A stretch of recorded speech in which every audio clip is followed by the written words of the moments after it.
તમને મજાની વાત કહું, લોકો ટ્રાવેલ કરે, પરિવાર સાથે બહાર જાય ને, અહીં જાય ને, મંદિરમાં જાય ને, બધે સ્ટેટસ અપડેટ કરે. દરેક માણસ ચેક ઇન કરે, હું એરપોર્ટ પર છું ને, હું ઉદયપુર છું ને, હું બરવાળા છું ને, હું જુનાગઢ છું ને, હું અમદાવાદ છું ને, અમદાવાદ એરપોર્ટ પર છું ને. આપણને લાગે છે કે આપણે આ કોઈકને કહીને આપણી મોટાઈ બતાવીએ છીએ, આપણે શું શું કરી રહ્યા છીએ દુનિયાને દેખાડીએ છીએ. સત્ય એ છે કે તમે ક્યાં છો એ કહીને તમે એક નવા જોખમને આમંત્રણ આપી રહ્યા છો. તમને ખબર જ નથી કે તમારી આજુબાજુ કોણ છે, કોણ તમને ચેક કરી રહ્યું છે, કોણ તમારી પ્રતીક્ષા કરી રહ્યું છે કે આ ક્યાં છે હું સમજું. અને આમાં કોઈ કરોડપતિના જ અપહરણ થાય, કોઈ મોટા માણસો સાથે જ ખરાબ થાય, એમના જ છોકરાને કોઈ ઉપાડી જાય, આવું નહીં માનતા. ખાલી ગૂગલ પર જઈને ચેક કરજો આ વર્ષે હ્યુમન ટ્રાફિકિંગના આંકડા શું છે, કેટલા બાળકો ખોવાયા છે, એમાંના કેટલા પાછા આવ્યા છે. અને હું તમને અહીંથી નહીં કહું, હું ડેટા લઈને આવી છું, પણ મારે ડેટા હું ઈચ્છું છું કે તમે જઈને શોધો. વિચારો તમે કે એક દેશમાં 3,36,000 બાળકો ગુમ થયા છે, એક દેશમાં, અને એમાંથી 1 લાખથી ઓછા પાછા ફર્યા છે. ધેટ મીન્સ 2,36,000 બાળકો મિસિંગ છે. ક્યાં છે, કોણ લઈ ગયું, મરી ગયા, જીવે છે, એમનું શું થયું, એમને વિદેશ એક્સપોર્ટ કરી દેવામાં આવ્યા, કંઈ આપણને ખબર નથી. સંજયભાઈએ કહ્યું મા બાપથી ઉત્તમ કોઈ મિત્રો નથી. હા, આ વાત સાચી છે. તમારી મમ્મી તમે બહાર નીકળતા હો ને પૂછે ને ક્યાં જાય છે, શું કામ પૂછપૂછ કરે, તારે શું કામ છે, આખો વખત મારે તને બધું કહીને જવાનું. હા, કહીને જવાનું, કારણ કે તમે ક્યાં જાઓ છો એ તમારા મા બાપને ખબર નહીં હોય તો એ તમને ક્યાં શોધશે. તમારી સાથે કંઈ પણ ઊંચું નીચું થયું, કંઈ પણ આડું અવળું થયું તો તમારા મા બાપ તમારી તપાસ કરી શકે.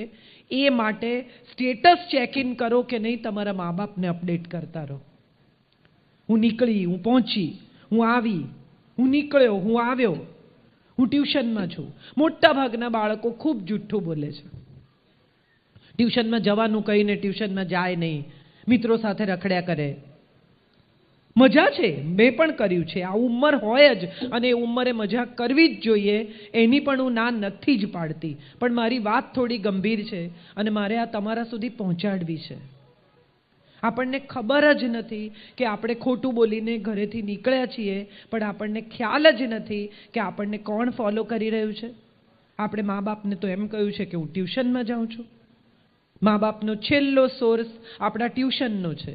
એ ત્યાં આવીને ઊભા રહેશે, ત્યાં પૂછશે, પછી એને ખબર નથી તમે ક્યાં ગયા છો. મોબાઈલમાં એક ટ્રેકર છે જે તમારું લોકેશન અપડેટ કર્યા કરે છે. ફોન મિરર થઈ શકે છે. તમારા બેંક અકાઉન્ટના નંબર, તમારા પાસવર્ડ્સ. હમણાં એક ફિલ્મ આવી છે મરાઠીમાં, TCGN, take care good night.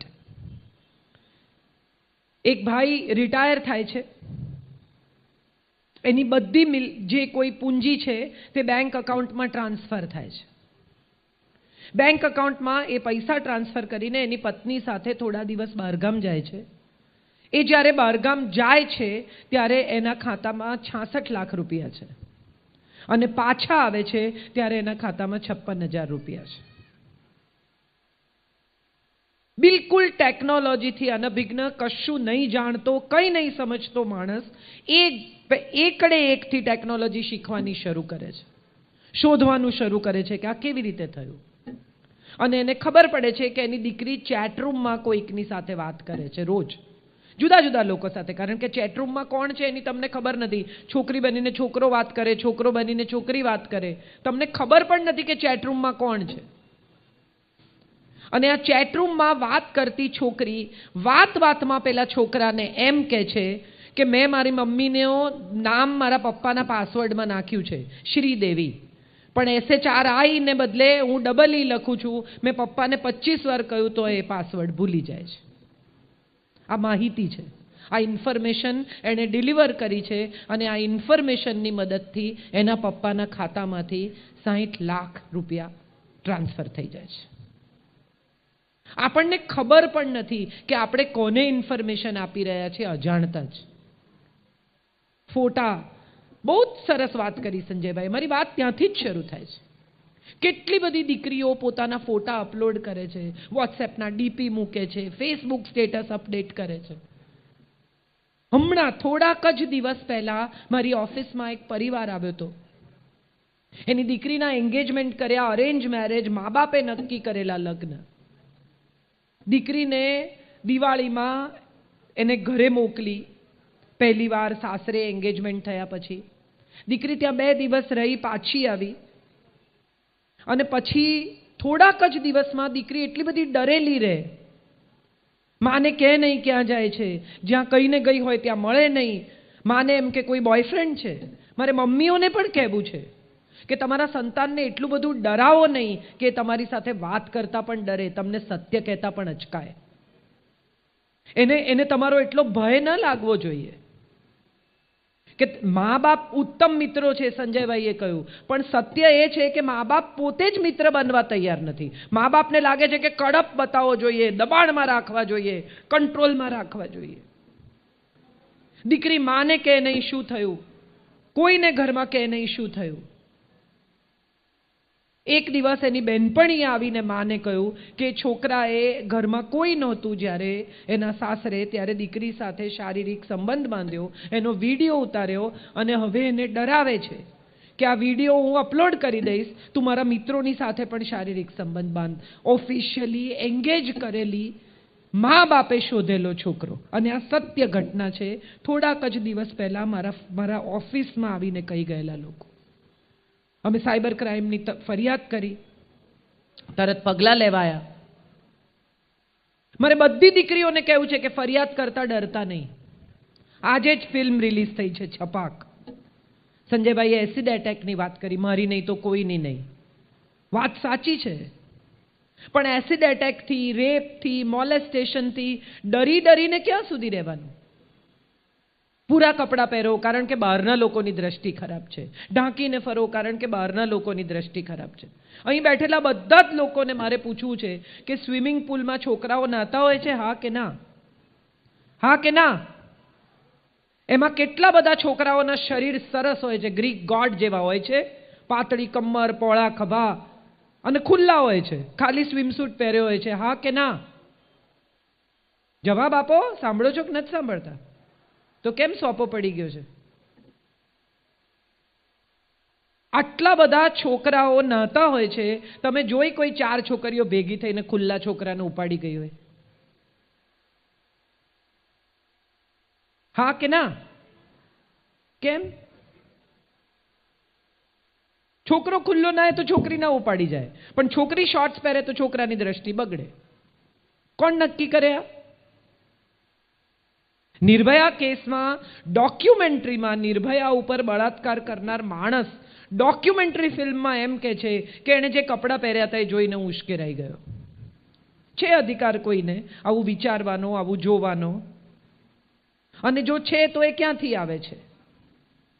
મમ્મીઓ, બધી મમ્મી એમ કે મારે તો તાંબાનો લોટો ઘસો એટલે ઉજળો. તમે દીકરીનું ધ્યાન રાખો. તાંબાનો લોટો ઘસો એટલે ઉજળો? કેમ દીકરો મેલો થતો જ નથી? એ ખોટું કરે, એ કોઈની સાથે મજાક કરે, એ રસ્તાના કિનારે ઊભો રહીને આવતી જતી છોકરીઓની મોલેસ્ટેશન કરે, અમુક રીતે એની ગંદી મશ્કરી કરે તો કંઈ વાંધો નહીં. છોકરીઓ ઊભી રહે છે ગલીને નાકે ક્યાંય, એ જોઈ કોઈ? દીકરીએ નીચું માથું કરીને સીધા ઘરે આવવાનું. કેમ? નિશાળેથી નીસરી જવું પાસરું ઘેર. તું આડી અવળી જઈશ તો પછી લોકો પછી હું ના જાણું. કેમ? એને આડાઅવળા નહીં જવાનું, દીકરાને આડાઅવળા જવાનો અધિકાર છે. આવું આપણા સમાજે નક્કી કર્યું છે અને એમાં મમ્મીઓએ સહી કરી છે. હું અહીં બેઠેલી બધી મમ્મીઓને કહું છું કે દીકરીને તો દીકરાની જેમ મોટી કરો કે ન કરો, દીકરાને દીકરીની જેમ મોટો કરો. તમારા દીકરાને શીખવો સંસ્કાર શું છે, સન્માન શું છે, સ્ત્રી સાથે કેવી રીતે બોલવાનું. બહેન પર હાથ ઉપાડે ને ત્યારથી જ રોકવાનો, તો પત્નીને નહીં મારે. અને આપણે બધા જ બાજુમાં ડોમેસ્ટિક વાયલન્સ ચાલતું હોય ને સાહેબ, તો એ બધા ઘરના બારણા બંધ કરીને સૂઈ જાય. કેમ? આપણે કેટલા ટકા એ લોકોનો પર્સનલ મામલો છે. જામનગરમાં મેં લખ્યું હતું, કદાચ કોઈએ વાંચ્યું હોય કે નહીં મને ખબર નથી, કેટલી નાની શેરી 1 મહિના સુધી 9 વર્ષની છોકરીને એનો સાવકો બાપ અને એનો ભાઈ ટોર્ચર કરે અને શેરીમાં કોઈએ સાંભળ્યું નથી. Can you believe this for a minute? આમ તો કોના ઘરમાં શું ચાલે છે બધું જ આપણે જાણવું હોય છે. કાણામાંથી જુએ આવતા જતા લોકોને, અને બાજુવાળાની દીકરી કેટલી મોડી આવે છે એમાં આપણને બધાને રસ છે. પણ આવું થતું હોય તો કોઈ પડવા નથી માંગતું. કેમ કે પોલીસના લફડામાં કોણ પડે? આપણે બધા ધીરે ધીરે સામાજિક રીતે બહેરા થઈ ગયા છે, મૂંગા થઈ ગયા છે, આંધળા થઈ ગયા છે. અમારા જેવા કેટલા લોકો આવશે, પોતાની વાત કરશે, તમને મજા પણ પડશે. સંજયભાઈની શૈલી જુદી છે, એ તમને મજા કરાવીને વાત કરે છે. મારી વાત બહુ ગંભીર છે એટલે હું મજા નહીં કરાવી શકું, કારણ કે આને બહુ ગંભીરતાથી લેવું પડશે. નહીં તો આવનારા વર્ષોમાં આપણને ખબર જ નથી કે આપણા ઘરમાં કોણ કોણ ઘૂસી જશે. કેટલા બધા લોકો સીસીટીવી કેમેરા મુકાવે છે. કોઈને ખબર નથી કે સીસીટીવી કેમેરાનો પાસવર્ડ દર મહિને મિનિમમ બદલી નાખવો જોઈએ. Every month it has to be changed. કોઈને ખબર નથી. અને ઉલટાના આપણે તો એટલા બધા હોશિયાર છીએ કે જેણે સીસીટીવી કેમેરા ફિટ કર્યા છે એને જ કહીએ કે નાખી દે ને તું તારે પાસવર્ડ જે તાર નાખવો હોય. એને પૂછવું પડે તમારે ફોન કરીને કે મારો પાસવર્ડ શું છે ભાઈ? સીસીટીવી કેમેરા તમારી સુરક્ષા માટે છે. જેણે નાખ્યા છે એના પર વિશ્વાસ કરો, પણ એટલો પણ નહીં કે એ તમારા વિશ્વાસનો દુરુપયોગ કરે. વિચારી જુઓ. એટલે મેં કહું હું પૈસા નહીં ભરાવું તો કે બેન મરી જશો, આમ થશે, ફલાણું થશે. જે થાય તે, મને કંઈ પ્રોબ્લેમ નથી. મેં કંઈ ખોટું કર્યું જ નથી. સંજયભાઈએ કહ્યું એવી વાત છે, મેં ખોટું કર્યું જ નથી, મને શું કામ બીક લાગે? કરો તમારે જે તપાસ કરવી હોય. હું નિયમિત ટેક્સ ભરું છું, હું નિયમિત એડવાન્સ ટેક્સ ભરું છું. હું એક પણ પૈસો ગુપચાવતી નથી. મારા બધા જ ખાતા ક્લિયર છે. હું કશું ખોટું કરતી જ નથી. મને શા માટે બીક લાગવી જોઈએ? પણ જે લોકો ડરે છે એ દોડીને પૈસા ભરે છે, અને જે પૈસા ભરે છે એ આવા લોકોને એન્કરેજ કરે છે. મારા જેવા એક જણ ના પાડે, એને 10 ને સવારથી ફોન કરે, એમાંના 8 જઈને ભરી આવશે. 55 ગુણ્યા 8. એક ફોન કરવાથી જો 55,000 રૂપિયા મળતા હોય તો મારે એ કરવા છે. અહીંયા આવીને બોલું શું કામ? ઘેર બેસીને 8 ફોન ના કરું? કેટલા લોકો પ્રવાસ કરે છે, ફેમિલી સાથે બહાર જાય, હોલિડે પર જાય. આપણે બધા શું કરીએ? હિમાલય ઘેર ગયો, પાઉટ કરીને ફોટા પાડવાના, ફેસબુક પર અપલોડ કરવાના, અને લાઈકનો વાડકી વ્યવહાર. તમે મને લાઈક આપશો તો હું તમને આપીશ, નહીં તો નહીં આપો. જોઈ લેવાનું. લોકોને હવે તો લાઈક નથી વધતા તો ડિપ્રેશન આવે છે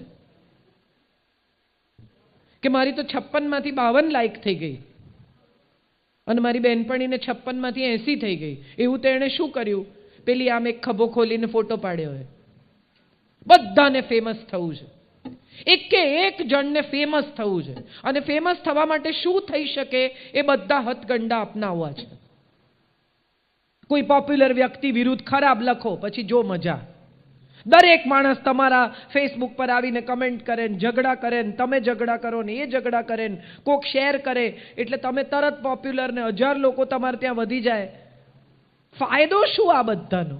ફેમસ થઈને શું ફાયદો?